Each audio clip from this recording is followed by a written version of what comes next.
Yeah, I've been working in drinking water regulation for a number of years now, and what I get from a lot of people is people come up and ask me, so is my water healthy or not? And then I'll tell them, yeah, it's probably fine.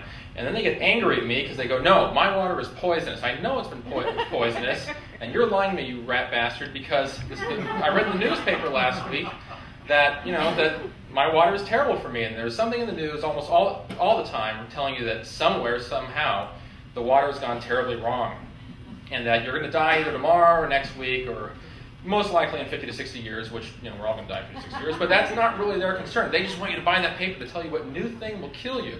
But the problem is, it's not really easy to tell what's going to kill you. I mean, as you can tell, the Loch Ness Monster could be floating around the Hetch Hetchy, which feeds San Francisco, but, unless you drove from there tonight, which, congratulations, you don't drink that water. You drink water from Sonoma County, or in the city of Sebastopol, or Santa Rosa, or wherever, and it doesn't apply to you. I mean, most of us don't even know really where our water comes from. It can come from a well, it can come from a big reservoir.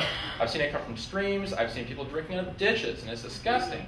But the problem is, most of us don't really know where it comes from. So, about 12 years ago, the EPA decided that it was time for the public water systems to really start telling their customers what it was they're drinking. So they helped pass a law which requires all public water systems to distribute what's called a Consumer Confidence Report or Annual Water Quality Report, which is a document, and you'll be seeing bits of it pretty soon, which contains a vast array of information which is really hard to understand if you don't know exactly what you're looking at.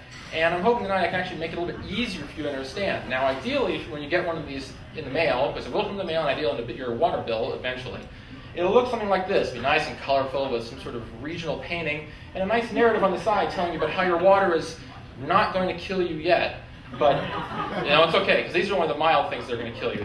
They'll tell you really quick if something's really bad. But most of the time, it's going to look like something like this, a big sheet of white paper with a bunch of words all over it, and a big mishmash. And you're praying to God that, my God, I hope this is right. And, so this will show up in the mail, and as going through, there'll be a lot of things circled, and I'm hoping is that as you see these, you'll remember when you finally get your own and look at it, I remember where those circles were, and that was the important information, or I'll do where the arrows were. And for instance, because they just like to blast away with this, which is part of the template. And in the top left, what you really need to pay attention to is in the top left to see where the maximum contaminant level, which is basically the level at which after that stuff will start to give you cancer at some point, depending on what it is, or alternatively tomorrow, because there's a lot of different things in the mail you. And the bottom right is where all the units of measurement are, which is it can get really confusing because they like to shift back and forth and make things hard to tell. So the first table you're going to see is when you read these, it's called the bacteriological sampling table. This is samples taken once a month, or multiple times for the month, depending on the size of your water system. It tells you how many times they found bacteria at someone's tap out in the drinking water system.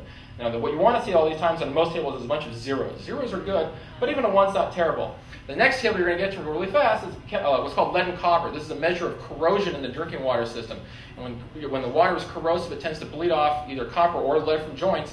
And in most cases, it's usually nothing for lead. I've only in my life seen it a very couple times for lead, but in copper, it's not wholly terrible, but most of the time everyone's pretty safe around here. Then you'll get a big table of what's called the sodium and hardness. This will often be blended within your actual report. This is really just a sort of a useful tool if you guys get some sort of filter, like a Culligan filter or whatnot, because this is the kind of information they need to tell you how to soften their water, or alternatively, if you know what it means, you can tell the guy who's knocking your door to go shove it because you already know better. Now, so far I've really covered some of the basic stuff, and what's coming up next, I want to give you one more time so you get the duck, is what I call the primary MCLs, are things that we consider to be particularly poisonous. And again, a lot of them, if they're low but bad, will just kill you eventually. But some will kill you pretty fast if they get high enough. So we tend to watch for these on a bit more regular basis. And once again, what you see here is you see a system where they've actually had samples above the MCL for arsenic. If you look on the bottom, it's a bit hard to tell. They've actually crossed the limit. They're at 15. The limit currently is 10. And if you look at it, you see level detected, range detection, MCL, and those are the three things you need to tell, because that's where the information is important. Anything else on this, you can kind of just ignore until it's too late. But that middle chunk is what's really critical.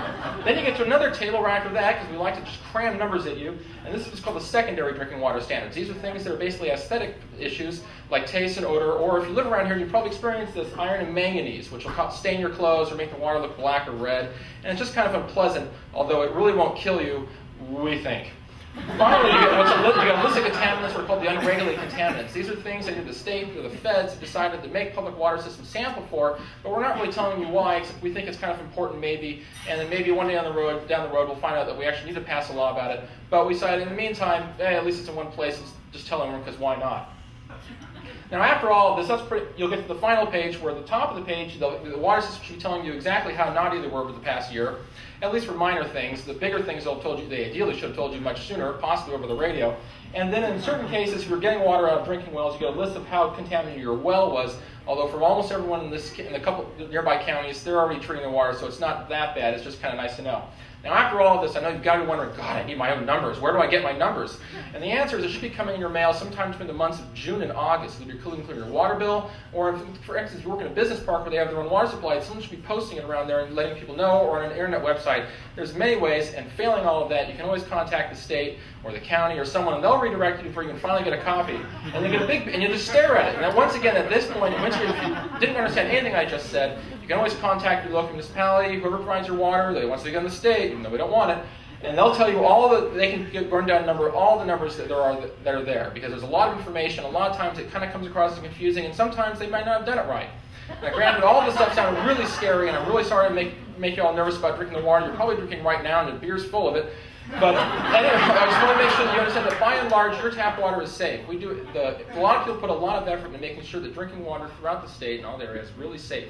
And it's perfectly healthy to drink your drinking water unless we tell you otherwise, in which case it's sort of too late. But it's still important for us that you understand that your water is safe, but we want you to know that something has hit your water just in case. Because even though that tiger is about ready to take your head off, we want you to feel secure that at least you're not going to die of giardia right before your head gets knocked off. And that's it.